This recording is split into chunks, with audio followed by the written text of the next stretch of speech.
As we were able to get the pre-approval, mind you, we were waiting in the model home for like 30 minutes for. Man, you know what? Before I recorded the video, I went and looked and said, okay, when was the last time I posted? It's been 6 months, y'all. 6 months. I know it's been a very long time, and I really do want to apologize. At the same time, things have been hectic. But not only just hectic like that, but also in the sense of I've also been like off my routine too, if I'm being completely honest. I also haven't been very organized or as structured as I was in the beginning of the year. Like for example, like waking up at 7 a.m. like I was doing in the vlogs before. I was not doing that anymore. I had just had a strict routine, even when it came to like social media and posting, because y'all know I post, anytime I post real estate content, it's really for other clients and people that are looking to, move to the Dallas area. So even that I wasn't as consistent in anymore. I'll have like different like spurts of moments where I'm like, okay, I need to post on social media, and boom, boom, boom, boom, boom. But it's just been a lot of craziness going on to the point to where I think I need an assistant again. I'm not sure, but I do want to update y'all on everything that's been going on, just because it's the first video back. All the clients we talked about last time, they've all closed. So McKinney client, I don't know if y'all remember, she closed back in June. No, May, June, yeah, beginning of June. No, was it beginning or end of June? I think it was end of June. I want to say, no, beginning of June. Yeah, beginning of June. Yeah, she closed beginning of June, and we actually did an Instagram live with her a couple weeks ago with my mom and her, which was pretty good. It was like an hour long, just asking her questions about the process, things she would do differently. So if you haven't already, follow me on Instagram, follow my mom on Instagram. I think we collaborate on a post, so you can see it there and watch it for yourself. But even though I'm not posting, I'm still busy. Like I'm still, working, I'm still doing things. It's just picking up the camera to record my day and edit. After editing is really the part that'll mess me up like pretty badly. So I apologize once again. I don't know if y'all saw the design center video with the client that I had that were coming from Florida. They were staying in McKinney for a little bit, for about a year. These were the same couple that tried purchasing back in 2021 when the market was crazy, and they finally came back down and were like, you know what, we're ready to buy a house now.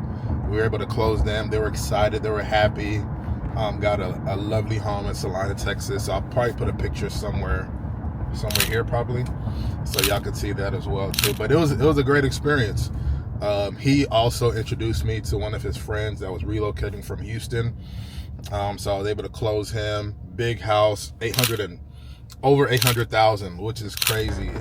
At the time, I want to say like market was a little slow, so I want to say we negotiated about $50,000 off the price of the home. Negotiated some like fixtures in there for him and things like that. So it was one of those like cool negotiations where like you win, you feel the leverage. And so I built a great relationship with those over in the Mosaic community over in Celina, Texas. So if y'all are looking for a brand new community similar to like Windsong Ranch, Celina, Mosaic, the Mosaic community in Celina is really where you want to go. I actually have a video on it as well too. I'll probably do a suggested something up here somewhere, just so that y'all can watch that as well too. But the next thing I want to talk about too was our first $1 million deal. I wish I ever like vlogged it like on this, which would have been cooler, just because I feel like that's cool, but I ended up doing it on my TikTok, and I recorded kind of like a day vlog on it. And the reason why I went all out on that one is just to kind of commemorate that moment, especially for me, not even just my client, for me, myself too, just because $1 million deals just don't fall out the sky. Like, I know we all see like different realtors and stuff like that, especially a lot of the famous ones that will be posting, $1 million deals and stuff like that.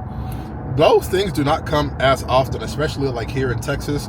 Our average house is around $400,000, and the amount of money you need to be making in order to afford a house like that at the average of $400,000 is a lot. So the fact that somebody can close on $1 million home, that is crazy. So went all out. We hired kind of surprised him.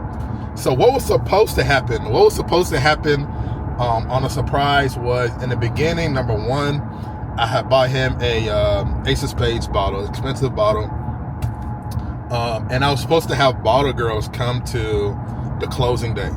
So I have some friends in like the club industry or nightlife industry. So I had them to send me like 2 bottle girls, and I told them, I need y'all to be there at 9:30 a.m. They did not show up. Well, actually, no, one showed up, but she was late. Like, after that, we were already done signing. So mind you, they ended up having a lot of paperwork to do just because of the type of loan that they had. And it was enough time to buy them to, like, all right, just in case y'all like 5 minutes late, 10 minutes late, it's okay. But they were like 30 minutes late, and it was like, all right, well, oh well. I had to come out and be the bottle boy myself, which is crazy. But he was still happy regardless. But the reason I did the bottle girls is just because he's a club person. He likes to go out, have fun, smoke hookah, do all that. So just kind of like knowing the type of person that he is, almost catering to that a little bit more. After that, I had some caterers. I had a caterer, one of my friends, Jean. She has a catering business out here in Dallas. So I had her cater food to the house. So I wanted to have the food in the house before they got there, just so that it was a surprise. We have like a party plan. But the main hurdle that we came across was just because whenever you're closing on a home, the builder will not give you the keys until the home has closed and funded. And being funded is probably the main part about that, just because, it's not official yet. So they rather wait till it's official. They don't want any liability or anything like that for you to start moving in before things have been finalized. So, which I understand. So we weren't able to do that. I had to improvise a little bit. And then as soon as we were able to get the pre-approval, mind you, we were waiting in the model home for like 30 minutes, 40 minutes. We're waiting in the model home for like 30, 40 minutes. I'm just buying time. So the caterer that was supposed to deliver the food that was supposed to set up food in the house, since she wasn't able to do that, I told her to just do it inside the model home. Mind you, this whole time I'm like texting them. I'm coordinating everything that's going on right now while I'm at the closing. While I'm driving to the house, I'm coordinating everything. Like, hey, make sure you do this or do that, or go here, go there. So she ended up setting up in the model home, which is cool. I let the salesperson know as well too that, hey, this is what I'm doing. Whoopty whoopty whoop. Help me out. So once the home closed and loan funded and everything like that, I told the salesperson that they can go open it up for my client. Mind you, the client is still, like, we're in the same area, like we're in all in the model home together. So I sneak off, talk to the salesperson and say, hey, can you open the door for da-da-da-da-da? This is what I'm trying to do. And so the construction manager, he came up with some excuse to get the keys back from the client after he gave it to him. And they went to go and open up the door, and then he came back, gave him the keys, and then we drove up to the house. And then when they opened up the door, the saxophonist, he came out. Like, the way they have the house is almost like they have double staircases. So like right in the middle, there's a place where there's a wet bar right behind the double staircase. And right when they opened up the door, the saxophonist came out the middle and just started playing. It was beautiful. I can't lie, it was beautiful. But that made me happy, like doing all that for my client, just because I know it was a lot for them. It was a long process, and that was just my token of appreciation for them for number one, trusting me, and establishing a long relationship that we've had so far. But not only that, buying $1 million home. That people don't do that every day. Like I work with people. I feel like I've said it before. I work with people from Section 8. Literally, I'm on the way now to Dallas County Health and Services for a Section 8 situation. I work with those all the way up to $1 million homes, $1 million clients. So I work with everybody's, income type.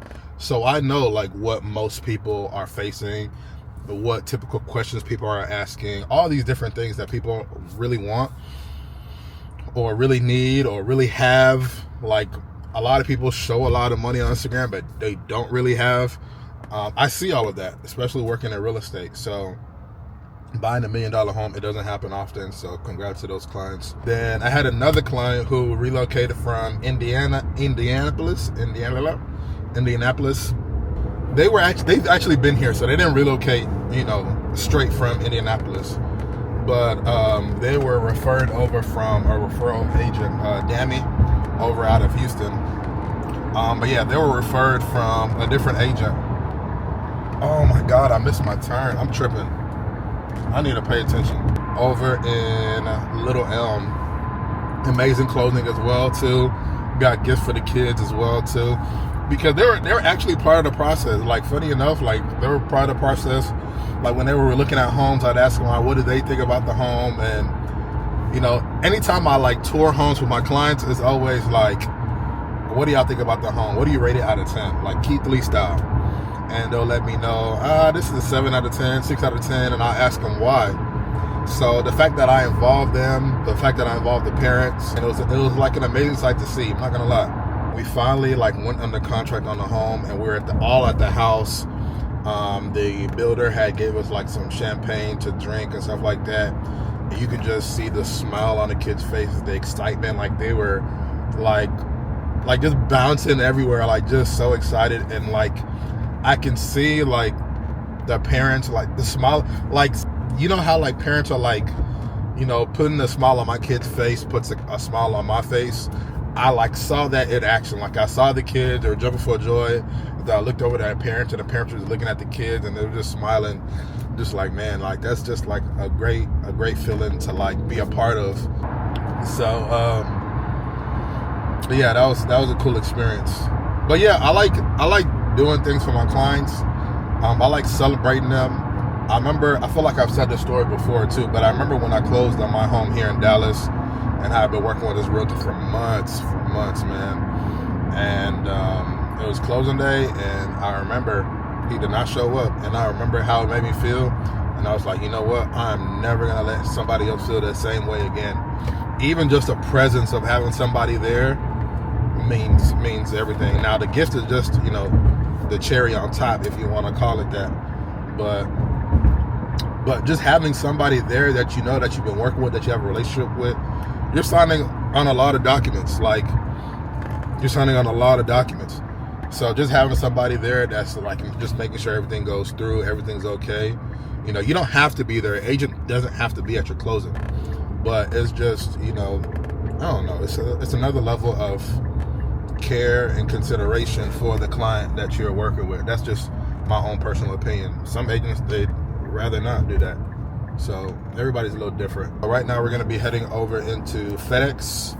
I'm going to be printing off all these items that I need for Section 8 for my client over in Lancaster. So I'm about to stop here now.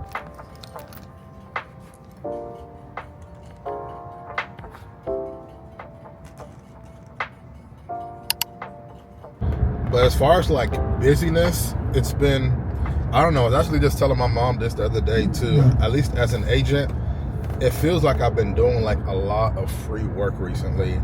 And not even to the sense of I'm not somebody who's very hell-bent on commission. You'll hear, there's a lot of agents out there that are they have commission breath is what we call it here in the industry, where you can tell the way that you talking is you're just hungry for money, and it shouldn't be like that. Your client shouldn't feel the pressure. I remember there was one client that I had, she was working with an agent from Zillow, and she was telling me how the agent was almost pressuring her to, find a home and go on the contract because of she's a single mother and this and that.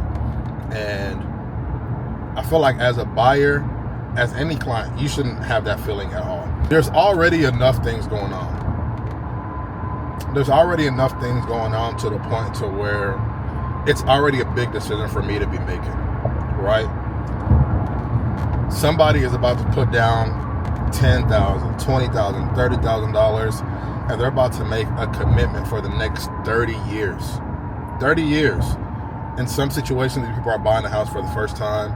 In some situations, these people are relocating to an area for the first time. Finding a home is going to take time. It's going to take time. But switching gears, what I'm working on now, working on a lot of stuff.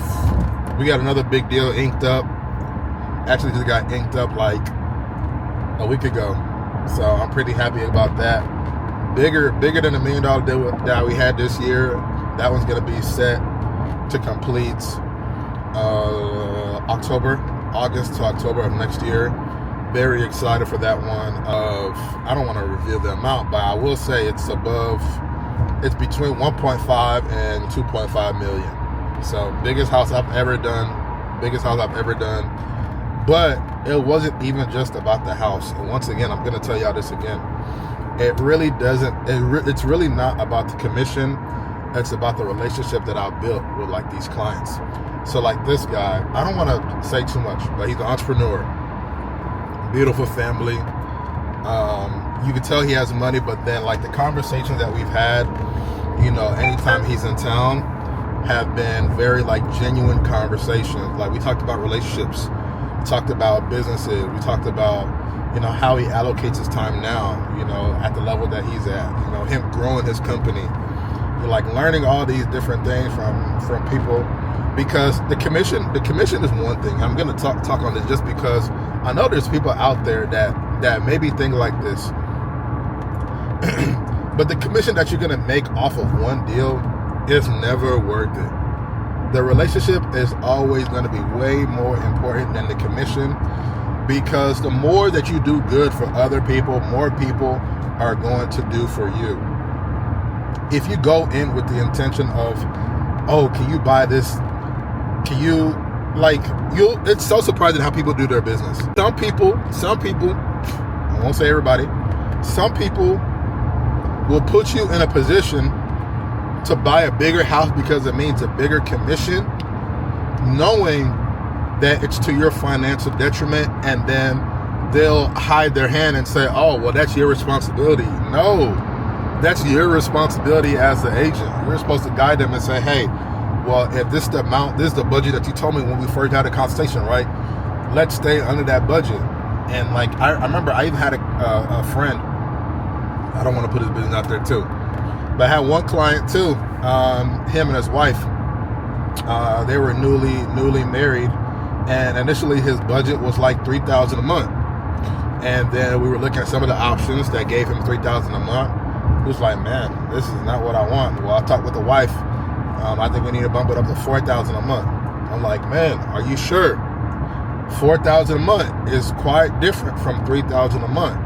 This is a $1,000 commitment every single month. We don't want a situation where you're not able to afford the home in the future. Are you sure that you can, you want to go up to $4,000 a month? And he said, yeah.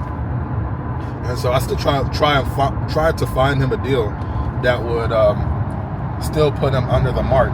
And we were able to do that. But it's just posing a question. Like, I'm somebody who, I don't want to sell your house. Not in the sense that I don't want the opportunity, but I don't want a situation to where you have to turn back around and sell the house in 1 or 2 years because you can't afford the house anymore. Like, I don't like things like that. So, I feel like I'm all over the place on this vlog. Let's get back on track. So, what we're working on now.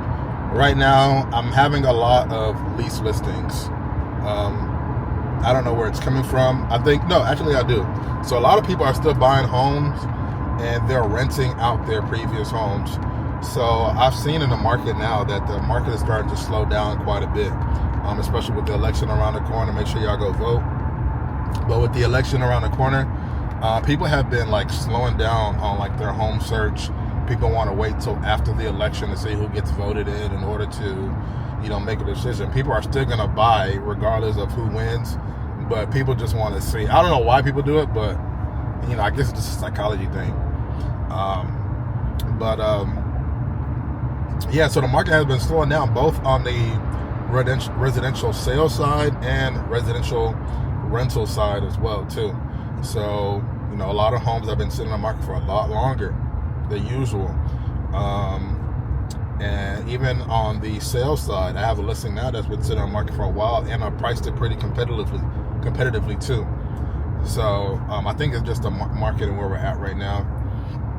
I think after the election and things calm down with rates, people are going to jump back into the market. So I think we'll be good.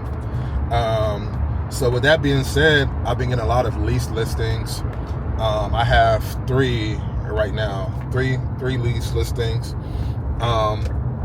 One in Little Elm, another in Providence Village, Aubrey area, and another in Lancaster.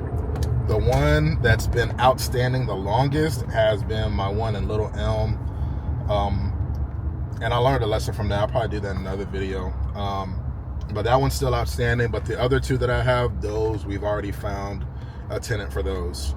And those are going to be Section 8 tenants. So for those that don't know, Section 8 is government subsidy, where the government is paying for a majority of their rent, depending on their income, depending on their dependents, and depending on their bedroom size is how much you'll get paid. So I'm actually working on all three. I'm probably going to be doing Section 8. And then I'm actually going to I have a new listing that's coming up today.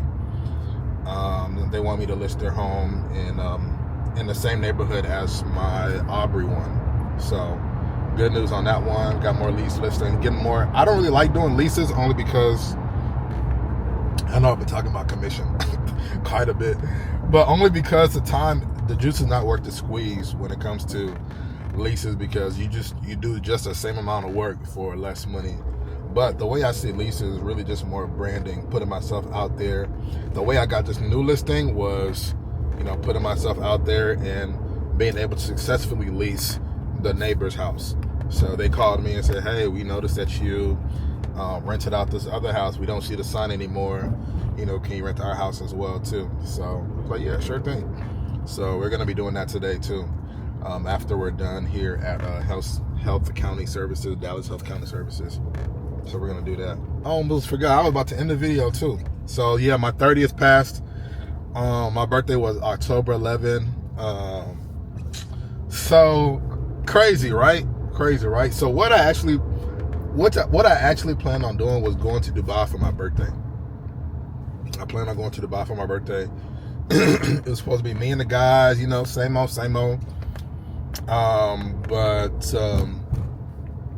people just ended up dropping last minute, ended up not going.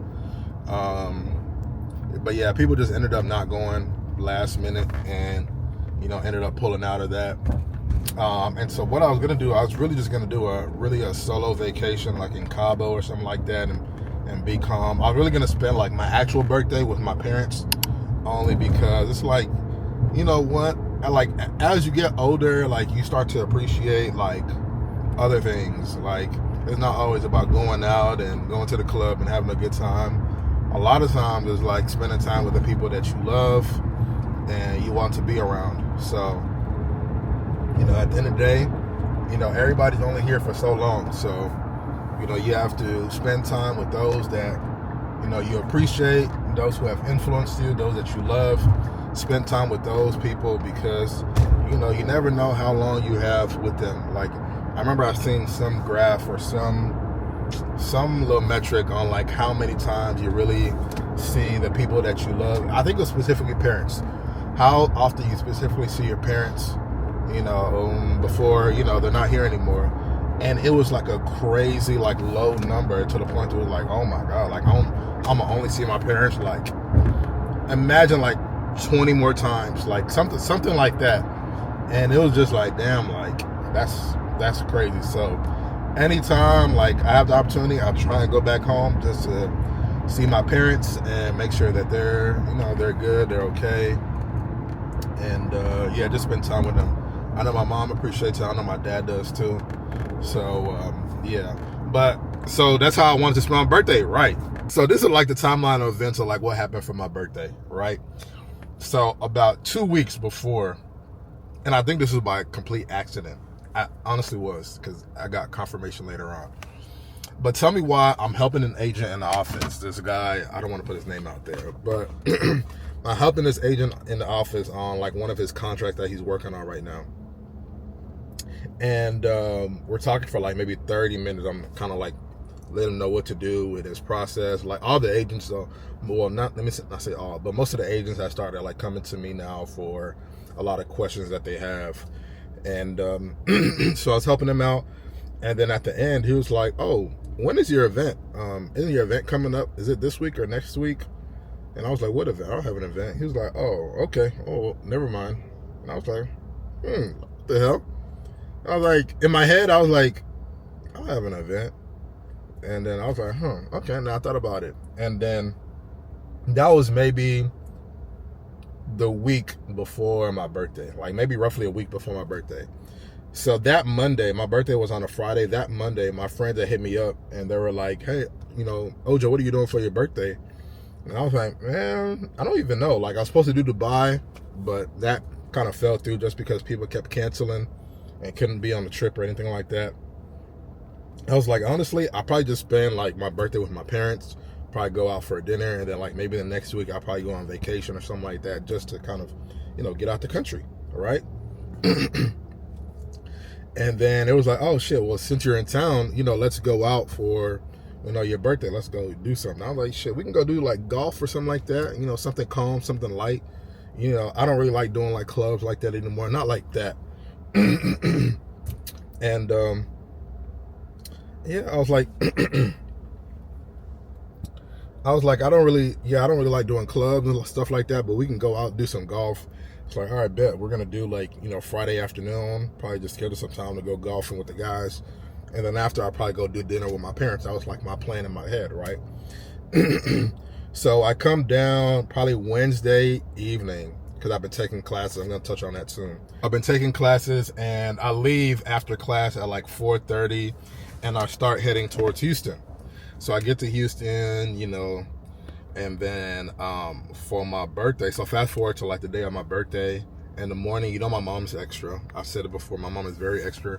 If you know me, if you follow me on Instagram, if you follow my mom on IG, you know that she is very extra. She is very extra. And I'll say it once again, very extra. So in the morning, she had a photo shoot planned for me with a photographer. She told me she was going to do it, but I was like, I really don't feel like doing the photo shoot. Like, photo shoots aren't really like for guys like that, not really. And she was like, "Boy, just do the photo shoot." So I was like, all right, let me just go do the photo shoot. Photo shoot was set for like 10 o'clock. We were downtown Houston, took some nice pictures actually. Pictures that I actually use for like my professional stuff as well too. I might actually change I don't know yet. Let me not get off topic. So the pictures came out pretty nice. I'm not gonna lie, I like them. And then by the time I got back home, it was maybe like 1 o'clock, something around there. And then started getting prepared for golf, right? So we end up going to like Quail Valley Country Club. It's like a public country club or public golf course in like the Missouri City area. It was like the perfect distance between like where I stay and where they stay. They stay in like Katy. I stay in like, southern part, like Missouri City area. So I go over there, buy all the stuff, only to find out they don't have any rental clubs available. And, me and my friends, we're not avid golfers like that. We don't have clubs and stuff like that, at least not yet. So I was like, well, damn, we can't really do nothing. We'll have to go somewhere else. So we end up going to another one, probably like 20 minutes down the road or something like that. And we ended up going like 8 holes, 9 holes before it got dark. Because at this time, it's already like 4 or 5 o'clock. It's about to start getting dark. And, after we're done, my mom, she called me. She's like, I made some jollof rice. Ask Kenny and Ty if they want to come and eat some jollof rice. Guys, of course, we're like, oh yeah, hell yeah. Like, what? Let's go eat jollof rice. What? For those that don't know, jollof rice is a type of rice that Nigerians make. Very tasty, very delicious. If you ever have the opportunity to taste it, taste it. So yeah, and then Kenny was like, oh yeah, can she add plantain as well too? Mind you, I'm telling my mom all this, like, oh yeah. Then Kenny asked if he want plantain and stuff like that too. And so it's a plan. Like, mind you, it's the first time they've ever seen like my parents' house in a while, because my parents got a new house like a couple, like maybe 2 years ago now, a year ago, 2 years ago now. So first time they ever seen a house in person. I'm like, oh yeah, this will be a perfect time for y'all to see the house and all that. And so we're driving to the house. We're all in separate cars, of course, because they drove too. And so they get there before me because I missed a turn, and then I'm going like in a loop for something like that. I don't know, it's weird Houston Street. And then I end up coming to the house, and like Kenny is like, hey, where you at? Like, there's nowhere to park. Did he say that? There's nowhere to park? No, he's like, where you at? Yeah, he was like, where you at? And I was like, oh yeah, I got hit. I got rerouted on this turn. I didn't know where I was going. And but I'm like 5 minutes away, whatever the case may be. So I pull up to the house, to the neighborhood, and I see a whole bunch of cars. I'm like, what the hell? And I walk, and I pull in, I see cars, and I don't think nothing of it, only because my neighbors, they throw parties all the time. So I'm like, oh yeah, that's nothing new. There's no cars in the driveway, so I parked in the driveway, and yeah, and then when I walk up, the lights are off, but it's like it's not new, because I know like my mom is always, make sure you all are turning off the lights in every room that y'all are leaving. If you're not in that room, the light needs to be off. That's the type of person my mom is, because they don't want to run up the electricity bill. So I ring the doorbell, I'm waiting, and then I open up the door, and I hear surprise, and I see flashing lights everywhere. Bro. People from Dallas came down, people from Houston, people I haven't seen in a while, all came out to like show love. People from the office came out. It was like, what is going on right now? Like if I could I think I'm gonna try and put one of the videos here. But I was like so surprised, like, what the hell just happened? Like, what is going on? Like, what is going on for her? Like, what? Wait, when did you come? Wait, we were just talking like just earlier today. Like, mind you, like, one of my boys, I just spoke to him like the other day. I mean, earlier that day, like, hey, he was telling me like some stuff had went down in Dallas, that he's taking care of it. Next thing I know, he's in Houston. One of my friends, he had posted a picture like he was in Dallas. No, he did it intentionally. He posted a picture on Instagram like he was in Dallas, only for him to be in Houston, knowing I would see it too. And yeah, it's just like, yeah, it was a lot of love. I appreciate it a lot, just because I don't know. I don't for some reason, I don't like people like doing stuff for me. Like I don't know. It's like I don't like putting people in a convenience to where I feel like, what am I trying to say? I feel like I don't like putting people in the position where they have to do a lot for me. I hate inconveniencing people on the behest of myself. Does that make sense? I feel like behest is like the word that I need to use there. I don't even know what does behest mean? Behest. Let's look. A person's order or command. Oh, that was not like my command though. Like travel down for me and stuff like that. It meant a lot. I'm not gonna lie, it meant a lot. So it was just like, damn, like, I feel like everybody needs like a good surprise, just because it's like, man, people show up for you for real. Like more than you would actually think, people actually show up for you. Who's calling me? But yeah, everybody needs a surprise birthday, just because it's like, man, people actually like show up for you, like more than you think. Like some people I would be like, oh, you pulled up? Like, I wouldn't even expect you to pull up. Like, no, we got you. Like, we got you. Yeah, it was a good birthday. So if you're watching this, you're part of it. Just know I appreciate it. Very special birthday. I'm able to make it. It's okay. I got a lot of those as well too, which means my friends were covering a lot of ground, inviting people. So I appreciate my friends. Definitely appreciate my mom, my dad for putting that on. It was a great birthday. They had the the talking drummer there. They had food, and they had chairs and everything set up. What else did they have? They had tons of alcohol. What else? And then we ended up going out after, like, to the club with my friends. Like, they were like, yeah, this is, this is not it, right? Like, this is just the beginning. We're going out tonight. So I had to go get dressed and all that too. So now it was a great night, can't lie. Like, that's like how I would spend my birthday. Like, a big birthday 30th, like, that's not really me. Like, I'm the type of person, I like doing things that are calm, things that are, cool, intimate with, like, my friends. Like, that's me. But nonetheless, it was a great birthday, man. Great birthday. 30. It's crazy. 30 is crazy. Time flies so quickly. I feel like now I'm a lot more like, what's the word I'm looking for? I feel like I'm a lot more, I think more about stuff now. I'd say that, definitely. Like, I think a lot more about, life, perspective.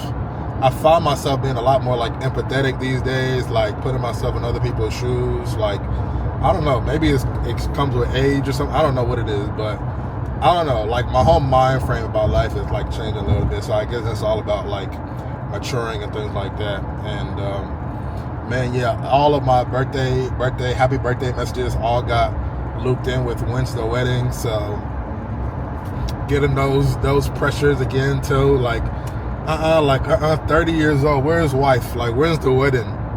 So I know my parents are definitely waiting on that. So I told them we're looking. But earlier I also mentioned about classes I'm taking. So I'm actually in the process now of getting my broker's license, my real estate broker's license. So for those that don't know, being an agent is the first level. Being a broker is the second level. A broker can do everything an agent can do. The only difference is the responsibility that they have. So they have responsibility over all the agents in the office. Now, I'm at the point now where I'm training a lot of the agents in the office, and I feel confident leading agents, in the right direction when it comes to real estate transactions and things like that. So, since it's a family business, my parents are getting older, and they're like, all right, well, it's time to start shifting a lot of the responsibility onto you, since, you're the oldest, you're the most into real estate, et cetera, et cetera. And so they're like, yeah, it's time to start, taking on more responsibilities. So I've been taking classes. I took classes. So the week of my birthday, on the 9th and 10th, I took some courses. And then I'm also taking, I took one this past week as well too. Like yesterday and Wednesday, I took a refresher course on the exam, just so I can get refreshed on, like, everything I need to relearn. But to become a broker, it doesn't take that much. It takes a certain amount of transactions that you have to do. You have to be an agent for a certain amount of years. And that's pretty much it. Since I have a degree, I want to say I'm credited quite an amount of hours towards my broker license. So there's a certain amount of hours. I want to say it's like 900 hours. Don't quote me, but I want to say it's close to around 900 hours that you need in, like, classroom time in order to get your broker's license. And so they all accumulate. So even like when I first took my realtor exam, those hours count towards, me getting my broker's license. Whenever I take my continuing education courses, like, those count towards my broker time. Like the course I took now, those count towards my broker hours. Whenever, my degree, it counts like towards like 500 points towards my my broker degree. So all I have to do is just take like maybe 2 more courses. I have the sales to meet the requirement. I have the years to meet the requirement. So now it's just a matter of just taking and passing the test. This video is getting kind of long, so I'm going to go ahead and end it. But yeah, if you are not already, subscribe to the channel, like the video, comment down below. Let me know y'all's thoughts. If y'all want to wish me happy birthday, it's already November. So, I guess you can still wish me happy birthday. I guess it's cool too. But yeah, I'll catch up with you guys next Monday. Peace.